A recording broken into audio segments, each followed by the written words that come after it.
Welcome to Huddle Up, Brought to you by the Fields Huddle Group. Jaguars senior writer John Oehser, NFL Network Analyst and former Jaguar Bucky Brooks, and senior reporter J.P. Shadrick bring you the latest on your Jacksonville Jaguars. Huddle Up starts right now. Welcome in. It is Wednesday ahead of Week 5. The Jaguars and the Chiefs coming up on Monday Night Football. And welcome in to Huddle Up with Bucky Brooks. Busy show ahead. A final look at the Jaguars-49ers matchup last week in Santa Clara. A big-time Jags win over a perennial NFC power. First look at the Chiefs-Jaguars matchup.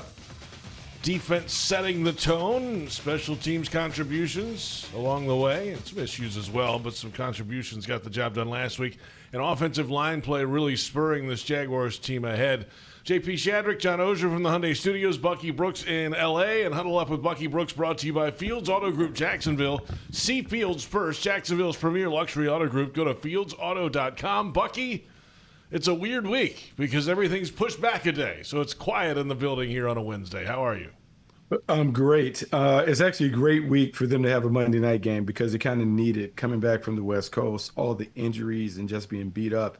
It's probably a good time to have an extra day to just kind of reset, refocus, and get back to work tomorrow. Yeah, it's actually perfect for exactly the reason Bucky cites. They were beat up. It was physical against the 49ers, but it feels like they were fortunate in the sense that the beat up didn't equate to being so beat up that you have guys who are out for 3 or 4 weeks. All of the injuries, Trayvon will see, but most, if not all, feel like ones that really will benefit a day and will be fresher on Monday. So, this day, JP, feels like the calm before the storm. That's right. Because Monday's going to be fun. More build up for this Chiefs game around here than maybe any since, the Monday night game Cincinnati a few years back. There was energy then. It feels to me like fans have been waiting, and 3-1 coming back home. This feels like the first of many fun weeks moving forward to me. It does. Yeah, it's cool. It's really cool. Absolutely, and it'll be quite a scene here on Monday night. Let's get our last look at last week's game, though. And of course, the defense led the way, 4 takeaways, and now 13 for the season, leads the National Football League. And how sustainable is this, Bucky? Are you going to count on 3 takeaways a week moving ahead? I mean, you can't count on like 3 a week, but you can count on them always being around the ball. I can tell you, watching it field level, it's crazy to see. There is a turnover obsession it just shows up in the way they go after the ball. It's one thing to run to the ball and make tackles or whatever.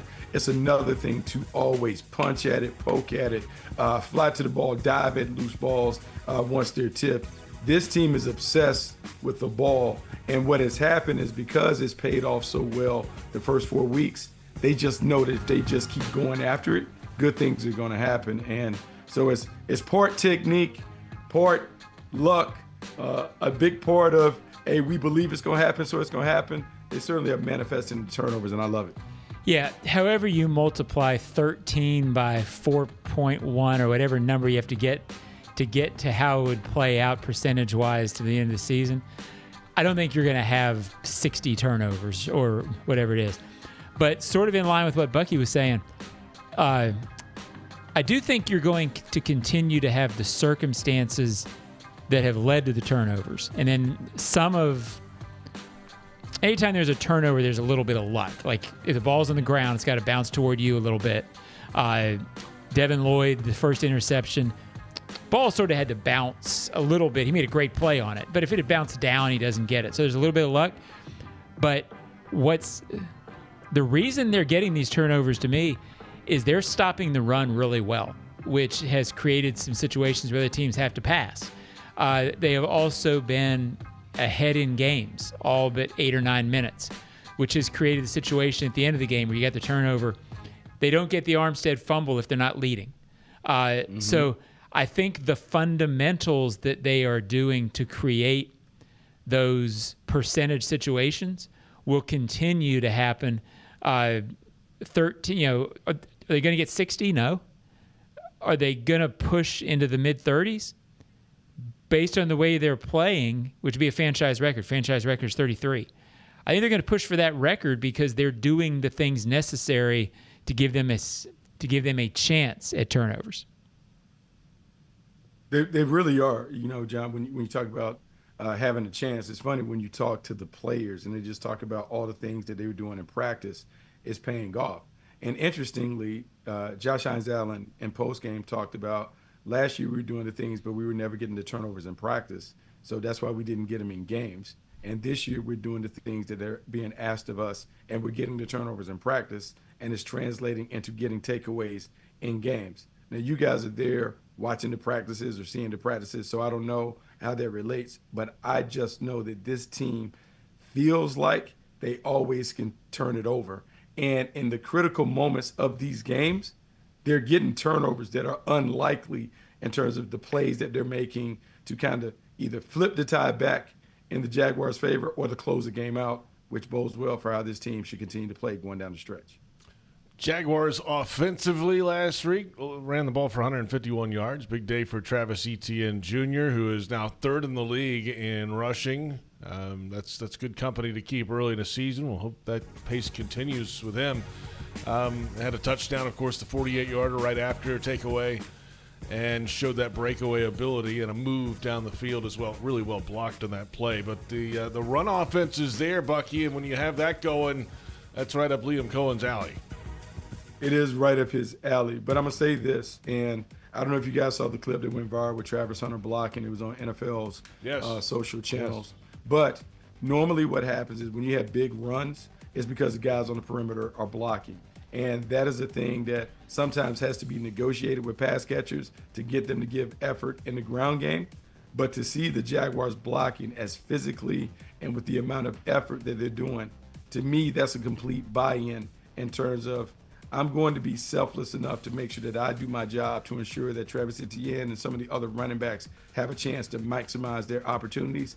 And in turn, those guys are paid back when I have the ball in my hands. A lot of what's happening in Jacksonville has little to do with the X's and O's and has more to do with the chemistry and the connectivity of this team. When you talk to the players, they all talk about the chemistry and buying in and everyone holding each other accountable.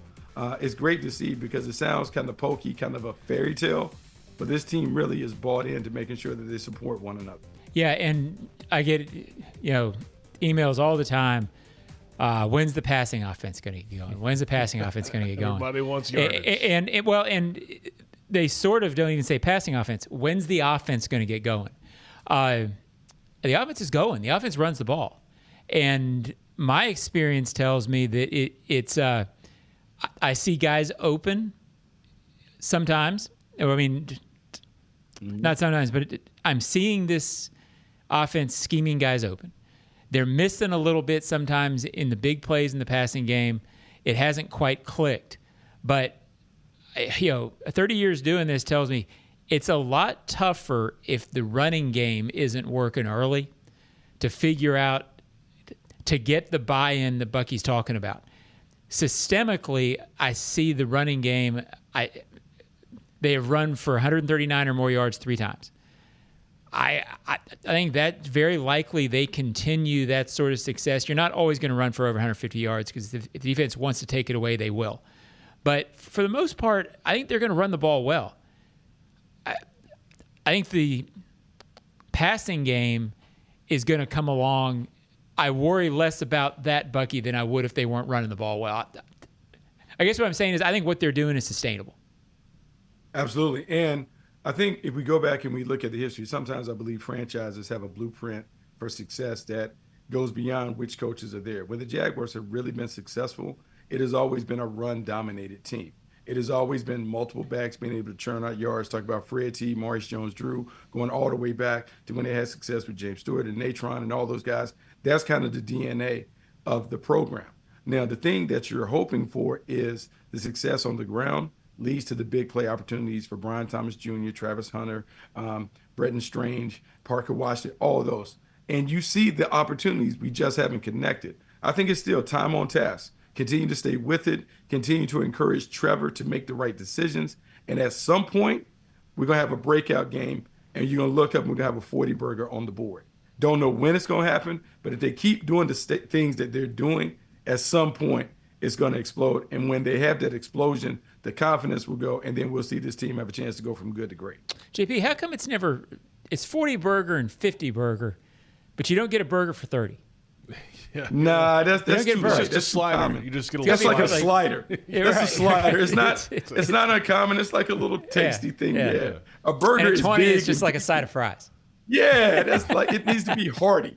So it has to be hearty to be a burger. And when you put 40 points on somebody, that's a hearty meal. A little slider, 30 points. We almost got to 30. Didn't even feel like we played great on offense. So that's why it's a slider. Okay. It's not a big burger. I'm starving all of a sudden. Funny how that works. Special teams, kind of some really good and some not so good in the game. Of course, Parker Washington, punt return touchdown. Bashal Tootin had a long kickoff return that set up points before half.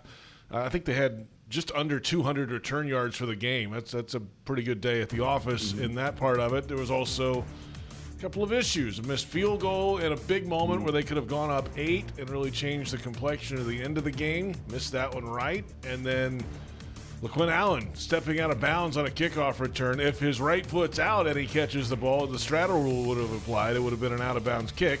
He didn't. So that's a mental mistake there. But, hey, you get those return yardage going, Bucky, then they can really kind of build upon this moving ahead, it feels like. And what I would tell you is sometimes the return game is a bit contagious in terms of once you start making big returns, what happens is the guys that are blocking for the returner, they have more belief. And when you have more belief that your guy can go the distance, then you give a little more effort. You will see a change in the punt return going forward because they've seen Parker Washington go to the house. Now, every time they go out there, they're going to give a little more effort because they know number 11 can take it the distance. And I'm going to say this, Tootin was very close to popping out that kickoff return. And that is another thing where the belief comes. And we're seeing this year more big returns in the kickoff return game. Not only for the Jags, but around the league. As they're figuring out this dynamic kickoff, you're beginning to see in some tricks and some double teams and some pullers. There's some things that they're doing schematically that are also helping these guys get loose in the return game. Yeah, that's good to see because that's been missing from the game really for a long, for too long. I have a question for the weather guy. Okay. And I couldn't get a real feel because I was in the press box where the food was great. Liam talked on Monday about Cam Little sort of misjudging the wind a little bit, but hit it on the sticks, which, I believe because Cam Little generally hits it. And in San Francisco, I understood in the first half, for instance, why they weren't going after, the 59, 60-yard field goal. I got a lot of fans upset because they didn't do that. In San Francisco with the wind, it makes perfect sense. Do you feel like the kicking game beyond about 45 was being affected by that on Bucky Sunday? Oh, no, on Sunday, Bucky.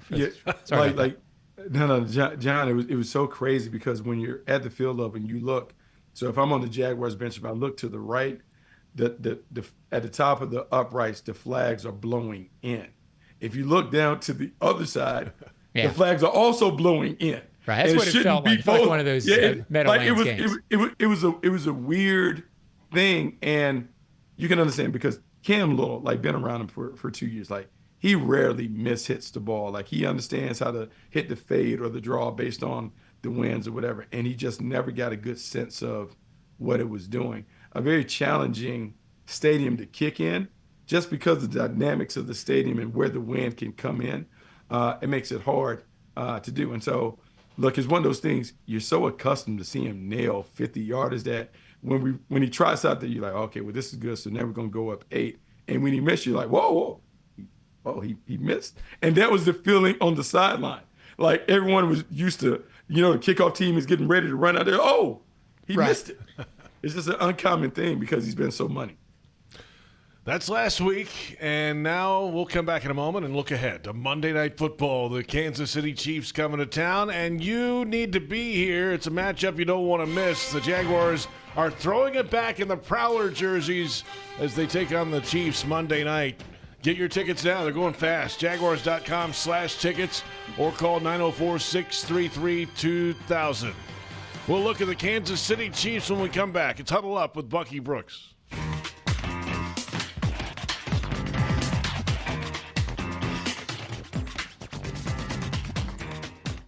Hello, I'm Dan Fields. For over 50 years, Fields Auto Group has been America's premier family-owned luxury auto group, selling the most iconic brands in the world. We understand the luxury customer and provide an extraordinary car buying and service experience. It's not just about selling cars. Fields is focused on building lifelong relationships.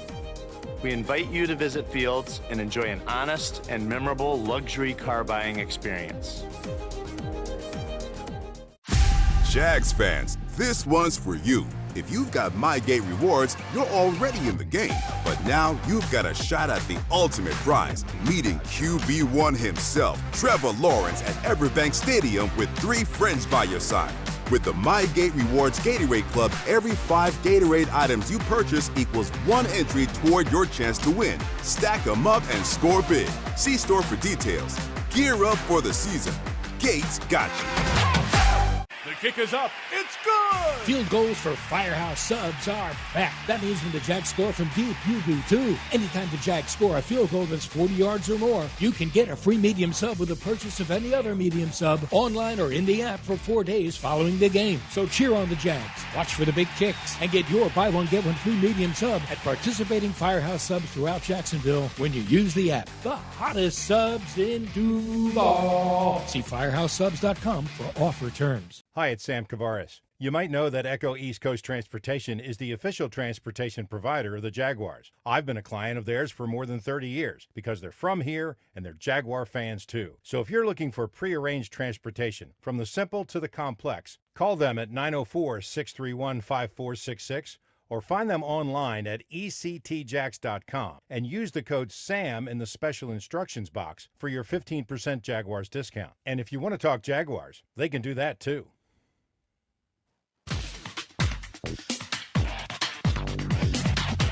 Yeah, I'm playing good football. I think as a team, we're all playing good football, and ultimately, I'm just focused on playing my best for the team so we can win. It's a great team win.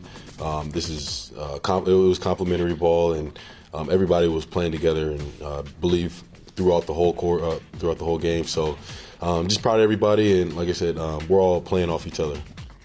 Devin Lloyd, Jaguars linebacker, with a league-high 3 interceptions, tied for the league lead. Welcome back. It's Huddle Up with Bucky Brooks, JP Shadrick, John Oehser in Jacksonville from the Hyundai Studios. Bucky Brooks in Los Angeles. And if you've always wanted an autographed jersey and exclusive VIP experience with the Jags, it could all be yours today. Go to jaguars.com/sweepstakes and learn how you could be the next fan to win big. Win big. You know who wins big? The Kansas City Chiefs win big. They are the current dynasty in the National Football League, with Andy Reid, one of the all-time great head coaches, of course, the quarterback. They've got some skilled players, certainly on offense. The defense that's aggressive. They've had a lot of success, though. 3 Super Bowl wins. They've been to 5 since Andy Reid has been the head coach there. And there you see it on your screen. AFC champions 5 different times. They've won the division for 9 straight years in the AFC West. And they started 0-2 this year, and there were some people starting to rumble a little bit about the Chiefs, this not being a vintage Chiefs. Well, you know what? They've won 2 straight, and they're 2-2. They've adjusted some things, and look out. The Kansas City Chiefs are coming to town, and they are the standard bearer until they're not anymore. Yeah, historically, what you're seeing on the screen is nuts. 9 AFC West championships is hard enough. 5 out of 6 Super Bowls. It's the Patriots were a dynasty. This, in terms of a small amount of time, is very close to unprecedented, if not unprecedented. So people who see 2-2 and say they're down don't believe that, because they're a team that knows how to win and believes they're going to win. At the same time, Bucky, I'm going to say this game's very winnable for the Jaguars because I think the Jaguars are good. And I think the Jaguars, their history doesn't reflect how they're playing right now. I think with this team's physicality, with their confidence in the running game, with the way they're playing, a no game against Kansas City is easy. But in 23 or 22, is it they played them twice and lost. I never really believed, I got to be honest, that they were going to go there and win on the road in the postseason. I mean, I hoped. I thought they had a chance. But I didn't consider that like a game that the Jaguars were, I think they go into this game. Wouldn't surprise me at all if they win this game. And it would have surprised me in either game in 22 had they won. Yeah, no, I believe that. And I think last week was a great prelim or preview for what the Jags need to do to knock off the Chiefs. Going into that game, Liam Cohen talked about we're not playing the logo. We're not playing the history of the Niners. We're playing this version of the Niners here today. It's the same thing with the Kansas City Chiefs because sometimes you can get caught up in the mystique of the Kansas City Chiefs and the mystique of number 15, Pat Mahomes. He is a great player, a certain Hall of Famer, all of those things. But you can't get so worried about him that you allow him to be the boogeyman that prevents you from being able to play. With the Kansas City Chiefs, because the Jaguars have faltered against them the last few times they played against them, it's really important that they not only make it about themselves, but they just focus on stacking positive plays on top of each other. And then you look at them in the fourth quarter, someone has to make the big play to finish the game. In spite of that feeling that you had, John, about Kansas City in 2022, if you look at that playoff game, they're within a touchdown in the fourth quarter. And going in. And I think there's a turnover that ended it, and then Kansas City kind of runs away from it. And so I remember how they played bend but don't break. Let's just get into the fourth quarter. Well, the way the Jags play now is similar to that defensively, but they might be better offensively in terms of being equipped to control the game and get it on their terms. I'm excited to see this play out on Monday night. And I think the thing you said at the end is the biggest reason that I feel like when they're going against good teams, they maintain confidence throughout. When you can run, it inherently gives you a feeling of confidence and like we're in this thing. I think it permeates to the entire both teams. When you look out and Travis Etienne's getting 8 in the fourth quarter, and now it's 2nd and 2, you can control that more than you can when you are depending on the pass. And I think it gives you a feeling of confidence. To me, I think they're going to come out, and if they succeed running in the first half against Kansas City, I think they're going to be in the locker room telling each other, yeah, why can't we, we can do this. This is the way we play. They play to an identity, which I've always liked teams that know how they want to play. So I think those are the things that you saw in San Francisco confirmed things to me like, oh, this is what the team thinks it is, and it's what they are. San Francisco, I think fans have sort of forgotten that the 49ers were unbeaten going into that game. And I get they were down Bosa, they were down guys, but the 49ers believed they were going to win that game against a team that they thought they should beat probably. And the Jaguars didn't really play that. And so I think last week's game changes the dynamic of how they feel and how fans should feel about this team. I have a question for the defensive coordinator. Well, he's going to give it to you. He's going to give you an answer. When you're facing Patrick Mahomes and those weapons that they have, Worthy gets the ball in his hands a bunch of different ways, right? And he's been out, but he's back now. Where do you focus on offensively? And then with Mahomes extending the play out, how aggressive do you have to be with him near the sideline? That's been kind of a touch-and-go area because he likes to extend it and get a few extra yards and then get that contact near the boundary. Look, I think you have to play it. I don't think you can kind of tiptoe through the tulips when you're dealing with Pat Mahomes. If you can put a lick on him, you want to put a lick on him. What you don't want is your defense overthinking the situation. Be smart. Don't do anything dumb, but you have to go after him. And typically, Pat Mahomes is a runner, and he's got to have it moments. Third down, down in the red zone, when he gets close to the end zone, he'll run it. If they're behind by 2 scores and he feels like he needs to jumpstart the offense, he'll kind of jump into running mode. He's a talented player. He's a great playmaker. And this offense, Kansas City, doesn't have a potent running game. And so he's been having to do more on the ground just to add some balance to the offense. So if you can contain him, throttle Isaiah Pacheco and the rest of the runners, and make this team do what they made other teams do. Throw when you're loading up the coverage, Wait for him to make a mistake. We talk about tips and overthrows and the interceptions coming off of those things. It's the same thing. The only difference with this version of Kansas City now in recent weeks, Xavier Worthing coming back, his speed is real. And so you have to make sure you keep an eye on him to make sure that he doesn't get over the top and behind the defense. But what that does is that tends to open up the rest of the field, the middle of the field. They'll have something where they're paying attention to it, but you just have to monitor his whereabouts because his speed is legit. Be interesting to see. And then defensively for the Chiefs, they like to get after it a lot of different ways. I mean, they're going to bring a lot of different looks, right, Bucky?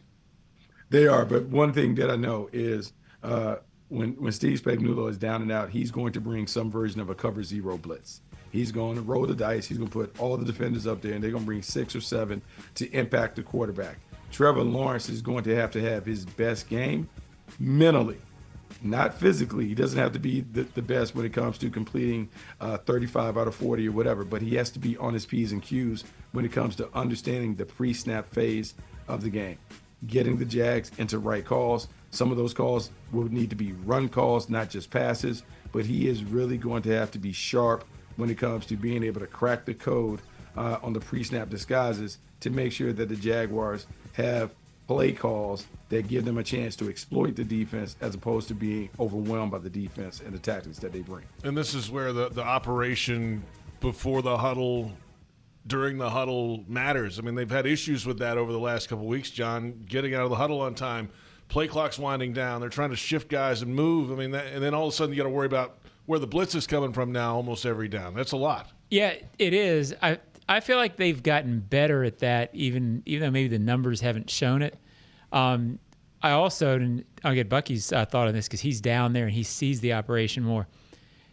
I know fans may not necessarily agree with this because there's a lot of Trevor angst right now because of the numbers.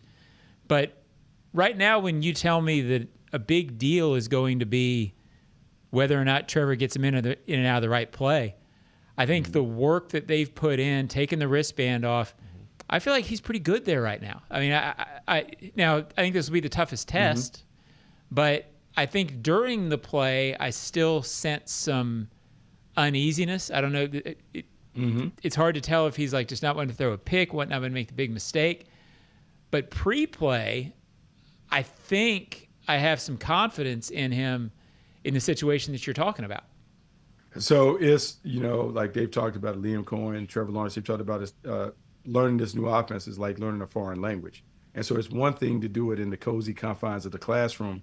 It's another thing for me to drop you off in Spain and be like, all right, there you go. Let's go get it. Right. So Trevor's trying to sort out Spanish, John. how to do it all in real time. And I will say, I am not discouraged by the arm and the passing game. I'm encouraged by the way that he is managing the game at the line of scrimmage, the way that they're in and out the right calls. Part of the reason they're having so much success on the ground is because he's killing one play to put him in an optimal play with the audible. That's great.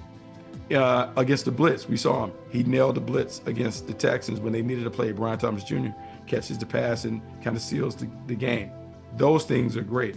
Now it's about putting it all together, not being frazzled or flustered by the pressure, but being able to calmly and coolly get the ball to the playmakers and allow them to go to work. The way the Chiefs play, look, it's going to be imperfect because it's so chaotic in terms of the way they bring their pressure, the randomness that Steve Spagnuolo operates. But if Trevor can get a bead on what they're doing, and if they can cash the lottery tickets when they have those big play chances, man, the Jaguars have a great opportunity to knock off the Chiefs and really beat them in the way that they want to beat them by running the football and then finding the explosive plays on either complementary play actions or on blitz alerts where they see the defense coming and they attack. Yeah, I'm with you. I think the guy with the name on the show summed it up just then. Yeah, he's pretty good at that. No, I mean, that's if you hit some big plays, I think a big play in the running game, it was significant. They got one going last week. I think the formula is there, and I think it's going to be about, much like last week, I said they needed explosives to win. I don't think they can go back to what the first 3 weeks were, where the longest touchdown was 11 yards. I think they're going to need that break. Last week they got it with Travis and they got it with Parker. It still feels like they're close and they're getting it there. I mean, they're getting the situation to arise. I think Trevor hasn't quite seen it and hit it, but I've seen him do that before, JP. So I'm not worried about that eventually happening. I kind of agree with Bucky that I think so much is going on pre-snap that maybe he just hasn't gotten that instinctive comfort once it's snapped. And I just believe that's coming for him at some point. And it'd be nice if it was Monday. It certainly That'd be a big moment for that to happen. Under the lights, the Chiefs coming to town. We're back in a moment with the defensive coverage of the game. Plenty more ahead. And if you want customized Jags furniture for your home, check out zipchair.com and browse all customizable options. ZipChair, furniture for fans. And this is Huddle Up with Bucky Brooks.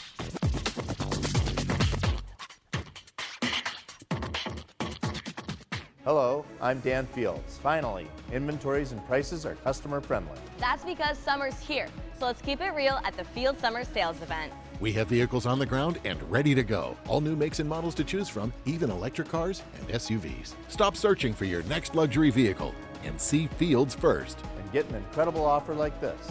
Right now, save up to $10,000 on remaining new 2024 Porsche models in stock at Porsche Jacksonville. Go to PorscheJacksonville.com. It's game time, Jaguars fans. This season, feed your fandom with the Jaguars sub from Publix, the official supermarket of your Jacksonville Jaguars. Wow! Sink your teeth into crispy chicken tenders, boar's head bacon, melted cheddar, sweet coleslaw, and smoky barbecue mayo, all stacked on a fresh white roll.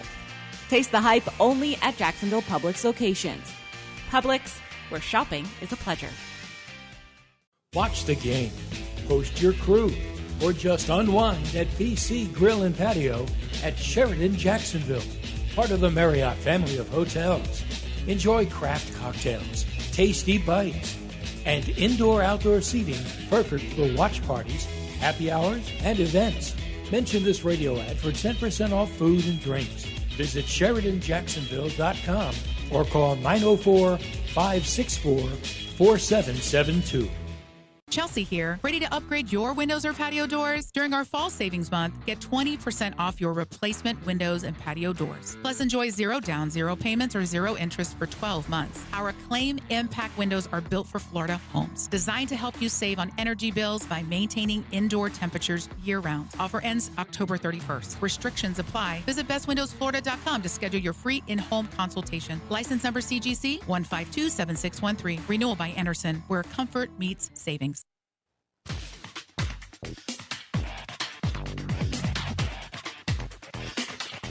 My whole thing with Trevor has always been he's so ridiculously talented. I always wanted him to play quarterback, almost like a boxer in the 12th round of a heavyweight fight. You know, just come out and swing, you know, and obviously you play under control and you make good decisions, but just come out in attack mode. And I've always said, like, if you just watch him and when he throws the football, does his body like almost stay back, or does he try to drive through every throw? And again, I would say in the past couple weeks, it feels like every one is this haymaker that he's trying to land. I don't care if it's a 20-yard ball or a 5-yard ball.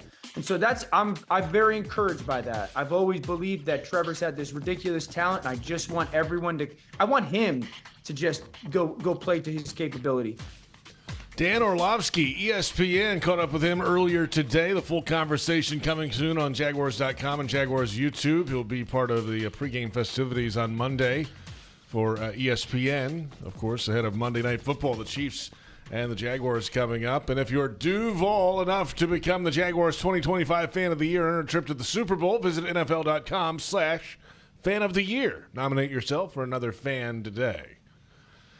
Time for the defensive coverage of the game presented by GEHA, Government Employees Health Association, benefits for federal employees and retirees. And we take a look at the quarterback matchup this week. Defenses will have to plan for both of these guys. Of course, Patrick Mahomes so far this year, closing in on 1,000 yards to the first 4 games, 7 touchdowns, 1 pick. There have been some turnovers from Trevor Lawrence on the other side, 4 interceptions so far this year, and in some key moments, some chances to score and just some poor decisions a couple of times.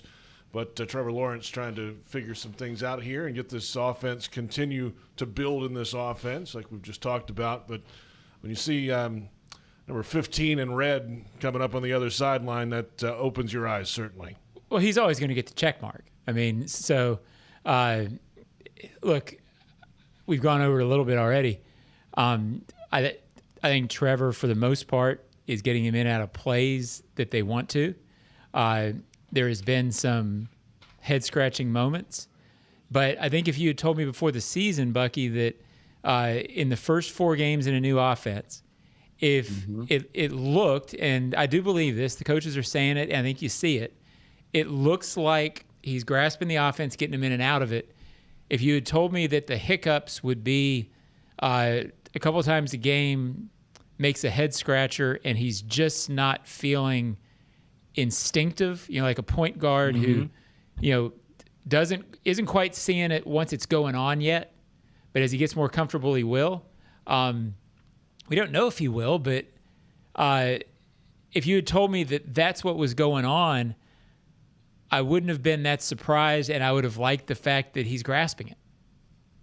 Yeah, I mean, he's a work in progress, and I think if we had a realistic expectation going into the season, we wouldn't kind of want to see him like hit it right away. It tends to take a little longer for quarterbacks to see the game through the same eyes that the coach does. And as they're getting together and getting on the same page, not only with the verbiage and understanding the play designs, the concepts, where the primary, secondary, and third and fourth reads are, it takes a while. And the chemistry with the pass catchers, because remember, there's a new set of pass catchers on the perimeter. We don't have Christian Kirk. We don't have Evan Ingram. So there's still a lot of stuff in play.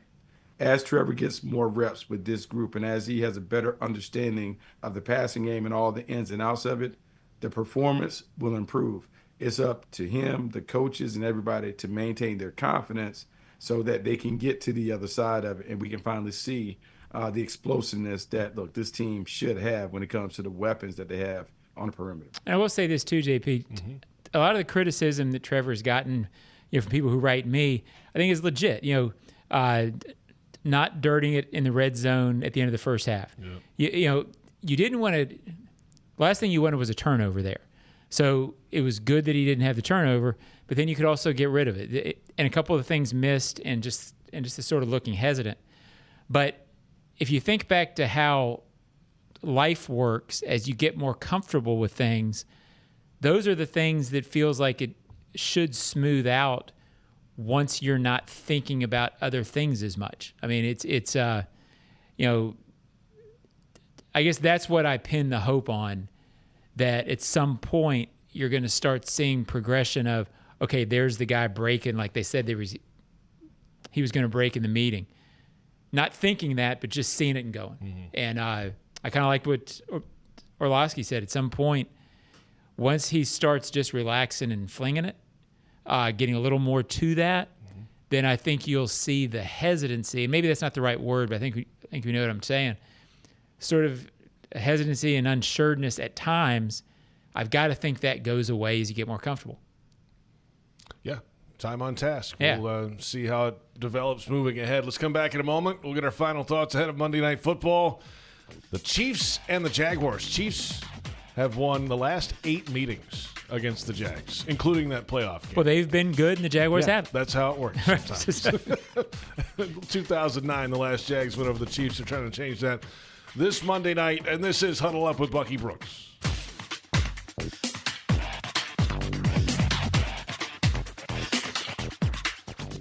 Hello, I'm Dan Fields. Finally, inventories and prices are customer friendly. That's because summer's here, so let's keep it real at the Field Summer Sales Event. New inventory is arriving daily. All new makes and models to choose from, even electric cars and SUVs. Visit Fields today and find the fit for you. And get an incredible offer like this. For a limited time, get $3,000 off all Lexus TX 350s in stock at Lexus of Jacksonville and Lexus of Orange Park. What's the best part about lawn care during the winter? You can give it a rest. Lawns only need watering up to once a week. Really, that's it. Using less water means you're saving time and money that you can put towards something else. Before you run your sprinklers, remember, give it a rest and only water up to once a week. For more information, Visit waterlessflorida.com. Hi, it's Sam Kavaris. Just like the best players to ever wear the Jaguars black and teal, Echo East Coast Transportation is reliable when it counts. As the team's official transportation provider, they've been getting the Jaguars players, staff, and executives where they need to be, safely and on time, for more than a decade, with the newest vehicles and professional drivers. Call them at 904-631-5466 or find them online at ectjax.com and use the code SAM in the special instructions for your 15% Jaguars discount. The kick is up. It's good! Field goals for Firehouse Subs are back. That means when the Jags score from deep, you do too. Anytime the Jags score a field goal that's 40 yards or more, you can get a free medium sub with the purchase of any other medium sub online or in the app for 4 days following the game. So cheer on the Jags, watch for the big kicks, and get your buy one, get one free medium sub at participating Firehouse Subs throughout Jacksonville when you use the app. The hottest subs in Duval. See firehousesubs.com for offer terms. Welcome back. It's Huddle Up with Bucky Brooks, brought to you by Fields Auto Group Jacksonville. See Fields first, Jacksonville's premier luxury auto group. Go to fieldsauto.com. Chiefs and the Jaguars coming up on Monday Night Football, Week 5. Jags 8-9 all-time on Monday nights, trying to continue this hot start to the season. They're going up against one of the all-time great coaching minds in football, Andy Reid. And there you see the Monday Night Football record. They were successful early because they were really good in the 1990s. And then they've lost 9 of the last 12 times they've been on there. There was also an 11-season stretch where they did not play on Monday Night Football, again, because of the issues around the organization. Yeah. They weren't good enough to be on Monday night. Now, of course, this week, Andy Reid, the 4th most wins in the history of the National Football League as a head coach, both playoffs and regular season combined. And obviously had started his career in Philly, as we all know, took them to a Super Bowl, did not win it. He's won his share in Kansas City. And what is it about Andy Reid's operation that stands out the most to you, Bucky? Well, first things first, I got to say this. Andy Reid and I were together in Green Bay. At the time, he was a tight ends coach. He was responsible for scout team. I was a scout team defender when I was there, and that happened right before I officially moved to DB, and then came down to Jacksonville. What I would tell you is that he is a player's coach, but he has demanding standards for effort, attitude, execution, and those things. And he has a nice mix of an old school temperament with kind of new school sensibilities in terms of how to deal with today's player. That's why you can see him have these testy incidents with Travis Kelce on the sideline, but they're able to move on beyond it. As a offensive mastermind, man, he's a wizard. What he does, play calling, the creativity, what he's able to take from plays that he sees at any level, high school, college, youth football, he'll take and try anything. And the team takes on this personality because, look, he's a fun-loving, jolly guy, but he's as tense as it comes when it comes to winning. And he's done a great job of developing quarterback. You get quarterbacks, you give him any quarterback, he finds a way to put them in a situation to play to their strengths. He's just a great coach. And I can say this, I never expected him to be the kind of coach that he is because he broke the mold of going from being a play caller to a head coach. He went from being a quarterback coach to a head coach with no play calling experience. And at the time when he got the job, I'd never seen that. And it just goes to show you that head coaches can come from anywhere. It doesn't have to be a traditional path. Yeah, it's funny. He's won 3 games, so I'm not going to put him in this class. But when he started talking about Andy, it sounded a lot like how I'm thinking of Liam right now. I mean, a player's coach, I think, but does an outstanding job. I've never been around Andy, so I don't know how he does it. But you can be a player's coach, but to have the demanding of standards, that's the mix you have to have. I think Liam's got that. I think that's the thing I've been most, I don't say surprised, but most taken with and observing for the first 4 or 5 weeks. I knew he could call plays. I didn't know, because there's no way to know how he would deal with players as a first-time head coach. Maybe in 25 years you're talking about. It's I do think those traits, though, lead to success, and I think Liam is showing the first signs of those we're seeing the first signs of those traits start to manifest itself here. Excited to see that matchup, of course, on Monday night. Tickets are available, but they're going fast. Jaguars.com/tickets, 904-633-2000. It should be an incredible scene here at the bank, John. Yeah, it's it felt like this was going to get going after 22, right? Like this sort of energy, and it didn't. And I'm not trying to compare things to the past. Bucky, there's something about the way they're playing right now that feels sustainable. I don't know. I mean, they're probably not going to reel off 17 in a row or whatever that number, right? Pretty awesome if they did, but yeah, I'm with you. But they're playing in such a way. When Liam said the other day on his presser, and I don't know if you saw it, Bucky, they've only trailed 8 or 9 minutes this year. Even beyond that, they have been in control of games. They've been close, but they've had the lead, and they've been the team that is sort of dictating situations. When you're leading, you can play to your situation more. You can punt when you want to punt. Over 4 games, when you're always the team in control, you're even in control against Cincinnati until the very end. Sure. When you're always in control of that, that's hard. And I don't think that's a fluke no matter who you're playing.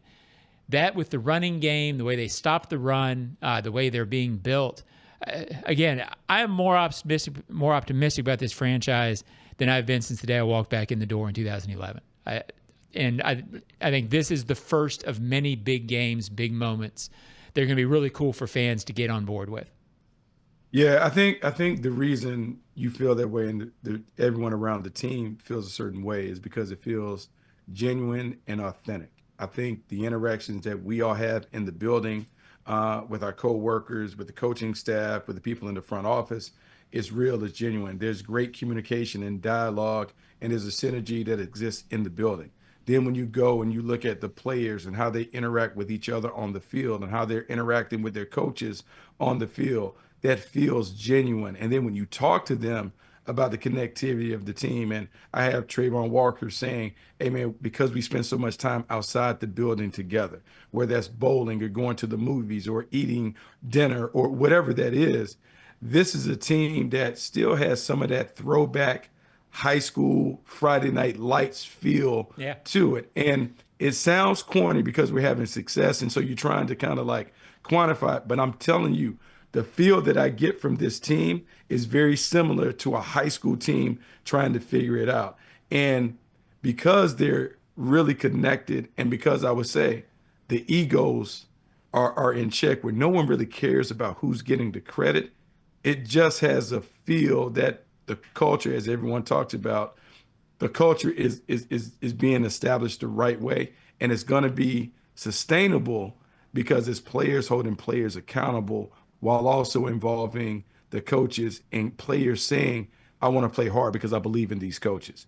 That doesn't happen in pro sports often, and so that's why it feels different around the building. Yeah, and JP, all that stuff Bucky said, I get that fans are sitting there listening to it, said, well, it's supposed to be that way. Yeah, it is. And most of the time it's not. So it really isn't. The fact that it is, it really isn't. The guys running this thing and the leaders on this team deserve a lot of credit for having that be the case this quickly with a leadership and direction change. I know fans are saying, well, they're only 3-1. I get that. We got to talk about something. But this all feels real, and credit to them. Let's keep it going. All right, Bucky, have a great week. We'll see you here on Monday Night Football under the lights. Have a good one. Well, it should be fine. Prime time, you got to have your best. You got to bring your best, JP. I'm going to need plenty of energy. John, too. On Monday, under the lights, the football world is watching. I need you to be at your best. We'll take a little nap that day. Yeah, I'll be it's ready. going to be a long day. Bucky Brooks out of here. John Ogier. I'm JP Shadriger. Thanks to our entire crew, Joe Fortunato, Brent Reber, and thanks to you for watching Huddle Up with Bucky Brooks.